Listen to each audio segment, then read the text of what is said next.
The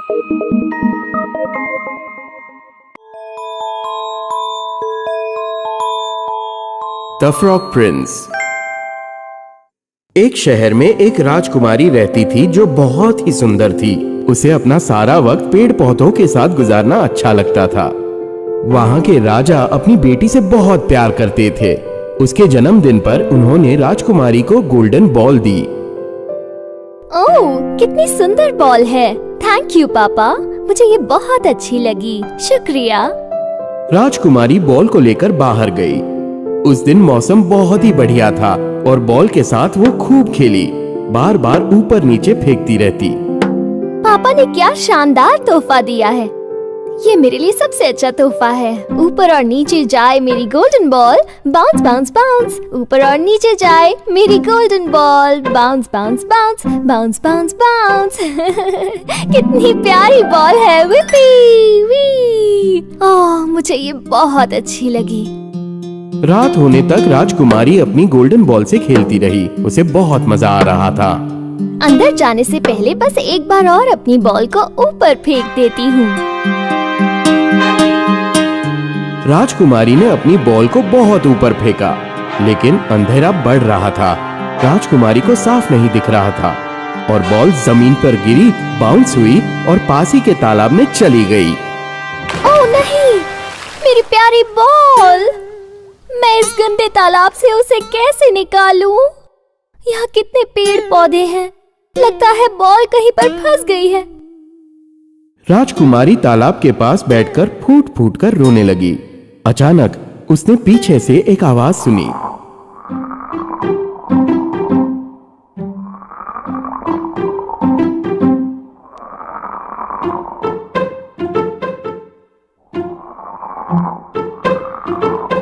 इस बेकार आवाज को बंद करो। दिखता नहीं कि मैं दुखी हूँ? मुझे पता है राजकुमारी, इसलिए तो मैं यहाँ आया हूँ। तुम और मेरी मदद? पर तुम ये कैसे करोगे? मैं तालाब में कूद के तुम्हारी गोल्डन बॉल को ढूंढ सकता हूँ। मैंने देखा तुम उस बॉल के साथ कितनी खुश थी। सच में? क्या तुम ऐसा कर सकते हो? ओह प्लीज प्लीज प्लीज मेरी गोल्डन बॉल ढूंढ के ला दो। आपके लिए कुछ भी, मैं कुछ भी करके बॉल को ढूंढ लूंगा। लेकिन बदले में क्या दोगी? क्या चाहिए तुम्हें? बॉल को ढूंढो, फिर जो बोलोगे वो तुम्हें मिल जाएगा। वादा करने से पहले एक बार सोच लो प्यारी राजकुमारी। हाँ हाँ, मैंने सोच लिया है। जाओ पहले बॉल ढूंढ कर लाओ। ठीक है, आपको मुझसे दोस्ती करनी होगी। मेरे साथ खेलना पड़ेगा, साथ में खाना पड़ेगा और मैं आप ही के तकिए पर सोऊंगा। बोलो मंजूर है? तुम्हारा दिमाग खराब हो गया है क्या? जैसी आपकी मर्जी। या तो मेरी शर्त मान लीजिए या फिर मैं कीड़े खाने चला। हे, रुको रुको रुको। मेरे पास बॉल को पाने का और कोई तरीका नहीं है। अभी के लिए हाँ बोल देती हूँ, इसे तो बाद में ही देख लूंगी। ओह नटखट फ्रॉगी, ठीक है, तुम मेरे दोस्त बन सकते हो। तुम बॉल लेके आ जाओ, हम दोनों साथ में पक्का खेलेंगे। मैं प्रॉमिस करती हूँ। तो ठीक है, मैं लेकर आता हूँ। फ्रॉग तालाब में कूद गया। राजकुमारी किनारे पे बैठकर बेसब्री से फ्रॉग का इंतजार करती रही।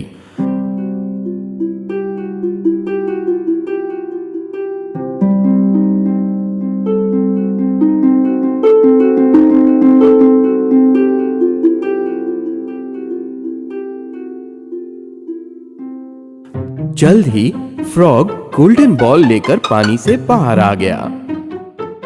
ये लो स्वीट हार्ट, मैंने तुम्हारी गोल्डन बॉल ढूंढ ली। राजकुमारी ने बॉल छीनी और फ्रॉग को बिना शुक्रिया कहे ही वहां से चली गई।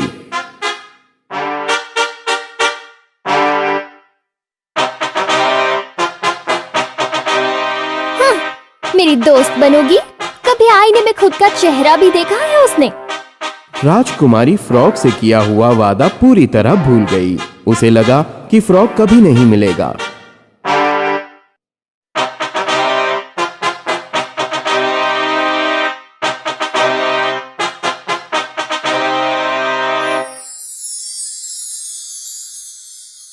अगले दिन राजा अपनी बेटी के साथ खाना खा रहे थे। तभी एक अजीब सी आवाज सुनाई दी।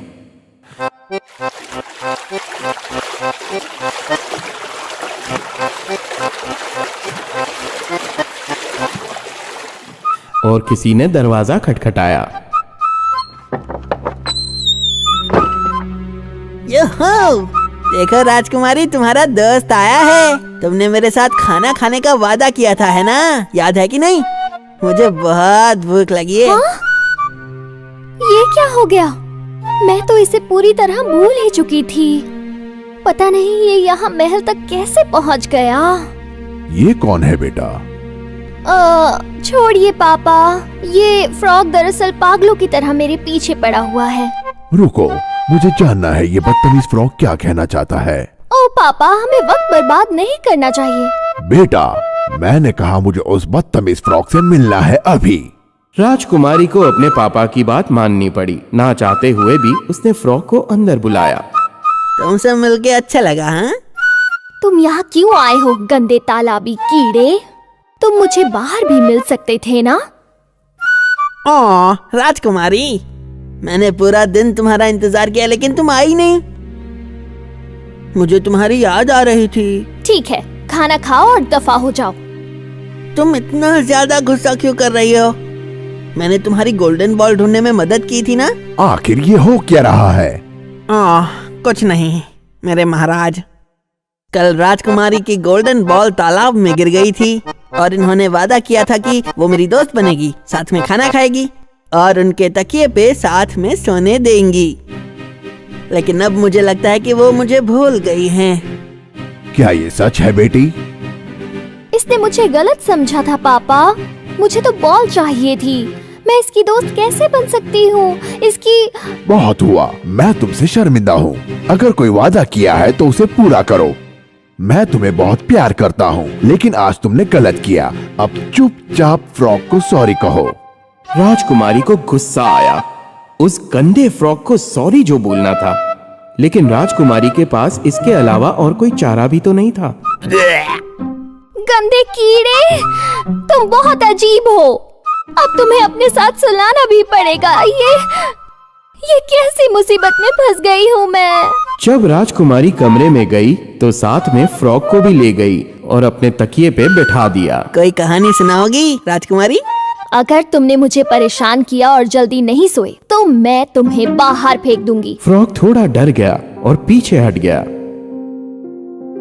ओह, मेरा वो मतलब नहीं था। तुम्हें पता है ना।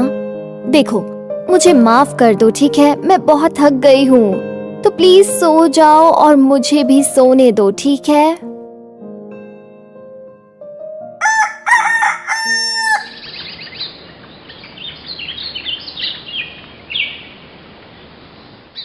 अगले दिन फ्रॉग राजकुमारी के उठने से पहले ही निकल चुका था।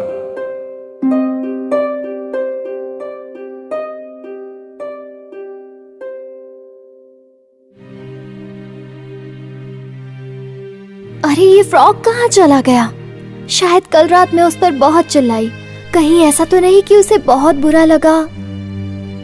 राजकुमारी को फ्रॉग पूरे दिन में नहीं दिखा, लेकिन डिनर के वक्त वो टेबल पे पहले से ही मुस्कुराते हुए खड़ा था।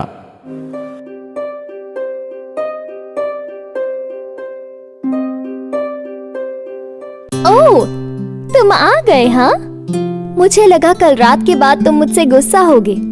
नहीं नहीं मेरी राजकुमारी, मैं चाहूँ तो भी तुमसे गुस्सा नहीं हो सकता और भी नहीं करूँगा। राजकुमारी फ्रॉग को देखकर मुस्कुराई और दोनों खाना खत्म करके सोने चले गए। आओ, तुम मेरे तकिए पे सो सकते हो और मैं तुम्हें एक बहुत अच्छी कहानी भी सुनाऊंगी। फ्रॉग जल्द ही सो गया और पिछले दिन की तरह ही वो राजकुमारी के जगने से पहले ही निकल चुका था, लेकिन डिनर पे हाजिर था। तुम गुड मॉर्निंग बोले बिना क्यों चले जाते हो? तो क्या मैं आपको पसंद हूँ? यहाँ आओ, कहानी सुनने का वक्त हो गया। नहीं राजकुमारी, आज मैं बहुत थक गया हूँ और बस सोना चाहता हूँ। फ्रॉग पैर फैलाकर एकदम शांति से सो गया।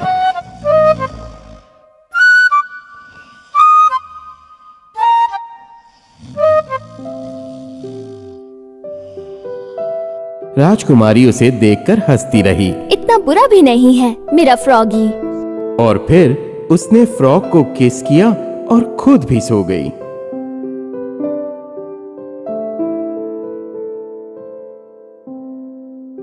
अगले दिन भी वो यही सोचकर उठी कि फ्रॉग चला गया होगा, लेकिन उस दिन उसने क्या देखा? फ्रॉग तो था ही नहीं, पर उसके बाजू में एक बहुत ही हैंडसम लड़का सो रहा था। अरे कौन हो तुम और मेरे बेड पर क्या कर रहे हो? मेरी सुंदर राजकुमारी, अच्छा हुआ आप उठ गई। पर तुम हो कौन? मैं ही हूँ वो बदसूरत फ्रॉग, तुम्हारा दोस्त। मैं काफी दिनों से तुम्हें तालाब से देख रहा था। तुम बेहद खूबसूरत हो। क्या? हाँ राजकुमारी, बहुत वक्त पहले की बात है। एक भयानक डायन ने मुझे श्राप दिया था। उसने मुझे फ्रॉग में बदल दिया और कहा कि जब तक मुझे कोई किस नहीं करेगा मैं फ्रॉग ही रहूंगा। और कल रात तुमने मुझे किस करके श्राप से मुक्त कर दिया। मुझे विश्वास नहीं हो रहा। चलो अब मैं तुम्हारे पापा के पास जाकर शादी के लिए तुम्हारा हाथ मांगता हूँ। अगर उन्होंने तुम्हें डांटा नहीं होता तो पता नहीं मैं वापस इंसान कब बनता।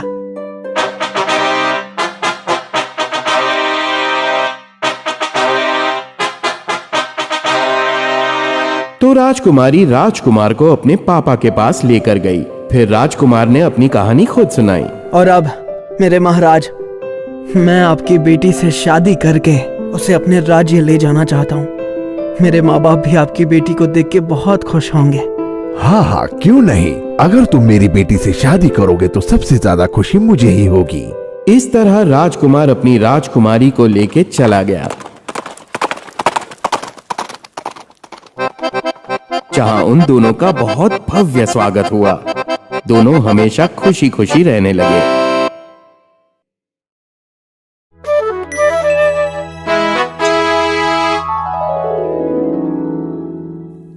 हरक्यूलिस, ताकत और हिम्मत का दूसरा नाम। उसकी जिंदगी में हलचल मची रहती थी। हरक्यूलिस एक अच्छा और होनहार आदमी था। ग्रीस के लोग उसे बहुत प्यार करते थे। वो बहुत सुंदर दिखता था।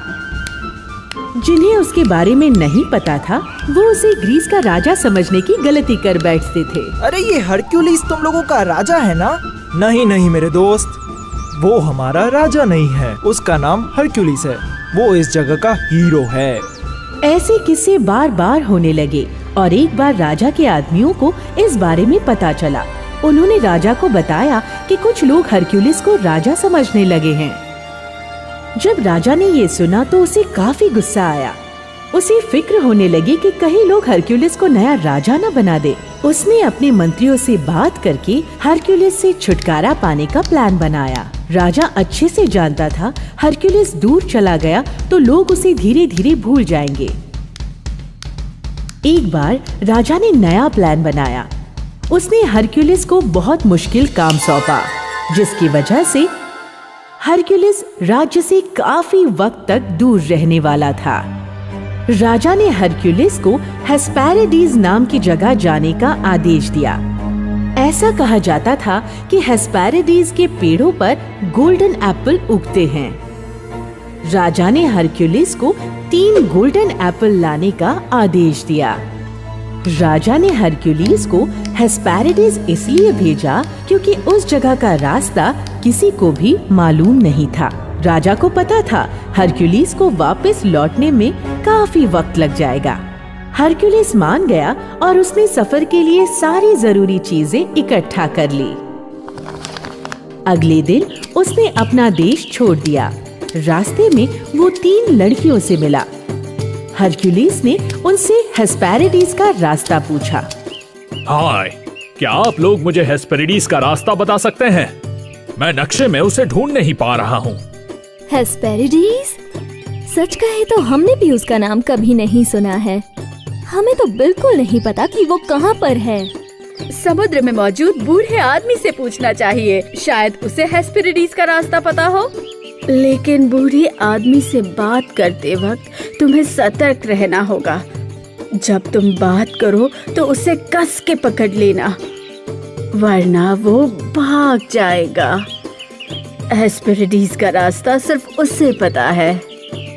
ठीक है, शुक्रिया मैडम। मैं ध्यान रखूंगा। कुछ देर चलने के बाद हरक्यूलिस को समुद्र के पास एक बूढ़ा आदमी मिला। वो समुद्र के किनारे सो रहा था। बूढ़ा आदमी बहुत अजीब था, शायद वो नहाया भी नहीं था। उसके बाल और दाढ़ी काफी लंबी थी। वो बहुत ही गहरी नींद में सो रहा था। हरक्यूलिस बिना आवाज किए उसके एकदम नजदीक गया। फिर उसने बूढ़े आदमी को पीछे से कस के पकड़ लिया। बूढ़े आदमी ने जैसे ही आंखें खोली वो चिल्लाने लगा, लेकिन हरक्यूलिस को नहीं पता था ये आदमी एक जादूगर था। वो अचानक एक हिरन में बदल गया। हरक्यूलिस को समझ नहीं आया, लेकिन फिर भी उसने आदमी को छोड़ा नहीं। हिरन ने खुद को छुड़ाने की बहुत कोशिश की, लेकिन हरक्यूलिस ने उसको किसी भी हालत में नहीं छोड़ा। उसके बाद बूढ़े आदमी ने खुद को एक समुद्री पंछी में बदल दिया, लेकिन हरक्यूलिस ने उसे नहीं छोड़ा। एक एक करके बूढ़ा आदमी खुद को दूसरे जानवरों में बदलता गया, लेकिन वो खुद को हरक्यूलिस से छुड़ाने में नाकामयाब रहा। कौन हो तुम? मुझसे क्या चाहते हो? मेरा नाम हरक्यूलिस है। मुझे हेस्पेरिडीज का रास्ता जानना है। मुझे पता है कि वो रास्ता सिर्फ आप जानते हैं। हेस्पेरिडीज? वो तो एक आइलैंड है। समंदर से होते हुए तुम आगे जाओ, तुम्हें एक बड़ा सा आदमी मिलेगा। वो तुम्हें बता देगा आगे का रास्ता। हरक्यूलिस उसे शुक्रिया कहकर आगे के सफर पर निकल पड़ा। उसे वहाँ बड़ा आदमी दिखा। वो बहुत ही खूंखार और ताकतवर था। वो समुद्र के किनारे सो रहा था और उतने में हरक्यूलिस ने उसे उठा दिया, लेकिन उस आदमी को ये बात बिल्कुल पसंद नहीं आई। उसे गुस्सा आया और उसने हरक्यूलिस को मारने की कोशिश की। हरक्यूलिस ने पूरी हिम्मत से उसका सामना किया। आदमी को उठा के उसने फेंक दिया, लेकिन आदमी फिर से खड़ा हो गया। लेकिन न जाने कैसे आदमी पहले से भी ज्यादा ताकतवर बन चुका था। हरक्यूलिस ने उसे बार बार जोर से फेंका, लेकिन हर बार आदमी और भी ताकतवर बनता गया। अगर मैं इसे नीचे फेंकूं तो ये मुझसे ज्यादा बड़ा और शक्तिशाली हो जाएगा। कुछ और करना पड़ेगा। हरक्यूलिस ने उस आदमी को हवा में उठा लिया, लेकिन इस बार नीचे नहीं फेंका, बल्कि हवा में ही रखा। आदमी धीरे धीरे कमजोर होता गया और कद में बहुत छोटा हो गया। वो खुद को नीचे उठाने के लिए हरक्यूलिस से बार बार विनती करने लगा। प्लीज मुझे नीचे उतारो, यहाँ ऊपर बहुत ठंड है। बस मुझे नीचे उतारो, फिर जो बोलोगे वो करूँगा। वेल, तुम्हें मेरे लिए कुछ करने की जरूरत नहीं। बस मुझे हेस्पेरिडीज जाने का रास्ता बताओ। ओह, हेस्पेरिडीज। मुझे तो हेस्पेरिडीज का रास्ता नहीं पता, लेकिन एक आदमी शायद तुम्हारी मदद कर सकता है। यहाँ से सीधे जाओ, वहाँ पर तुम्हें एटलस मिलेगा। वो तुम्हें बता देगा हेस्पेरिडीज कहाँ है। हरक्यूलिस ने उसे भी शुक्रिया कहा और आगे निकल गया, और फिर वो उस आदमी के बताए हुए रास्ते पे चल पड़ा। कुछ देर चलने के बाद उसे एटलस मिल गया। हरक्यूलिस ने एटलस को अपने बारे में बताना शुरू किया और साथ साथ उन गोल्डन एप्पल्स के बारे में भी बताया। तुम्हें हेस्पेरिडीज के 3 गोल्डन एप्पल्स का क्या काम है? मेरे राजा ने मुझे 3 गोल्डन एप्पल्स लाने का आदेश दिया है।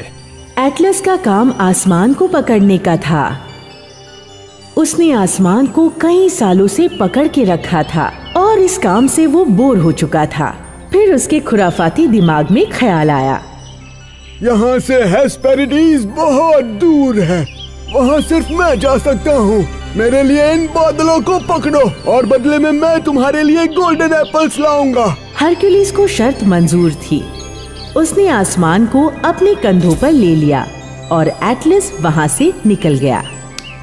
हरक्यूलिस एटलस के आने तक वहीं पर इंतजार करता रहा। एटलस वापस आया तब उसके हाथ में 3 गोल्डन एप्पल्स थे। उसने उन तीनों एप्पल्स को हरक्यूलिस के पास रख दिया। हरक्यूलिस एप्पल्स को देखकर बहुत खुश हुआ। वो उन 3 एप्पल्स को देखने के लिए तरस गया था। हरक्यूलिस ने एटलस से विनती की कि वो आसमान उठाने का काम फिर से अपने कंधों पर ले ले, लेकिन एटलस आसमान को वापस उठाने के लिए हिचकिचा रहा था। मैंने इन बादलों को पिछले हजारों सालों से पकड़ के रखा था। अब अगले 1000 साल के लिए मैं आराम करूंगा। तब तक इन बादलों को पकड़ के रखने का काम तुम्हारा है। हरक्यूलिस को अब जाके समझ आया कि एटलस ने उसे बेवकूफ बनाया। अचानक उसके दिमाग में एक आइडिया आया। अच्छा ठीक है, क्या तुम थोड़ी देर के लिए इन बादलों को पकड़ सकते हो? मुझे अपने कंधों के लिए एक पैड तैयार करना होगा, फिर मैं इन्हें तुमसे वापस ले लूंगा। एटलस मान गया और उसने हरक्यूलिस से आसमान फिर से ले लिया। तुरंत हरक्यूलिस ने गोल्डन एप्पल्स उठाए और वहां से निकल गया। एटलस की आंखों के सामने हरक्यूलिस आराम से निकल गया। हरक्यूलिस अपने राज्य वापस जाने लगा। बहुत दिनों के बाद वो राजा के महल तक पहुंच गया।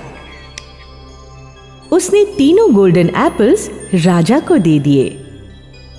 राजा को समझ आया कि हरक्यूलिस के लिए कोई भी काम मुश्किल नहीं है। राज्य में सभी लोगों ने हरक्यूलिस की वाहवाही की और हर बार की तरह हरक्यूलिस ने एक बार फिर ये साबित कर दिया कि वो सबसे होशियार और ताकतवर योद्धा है।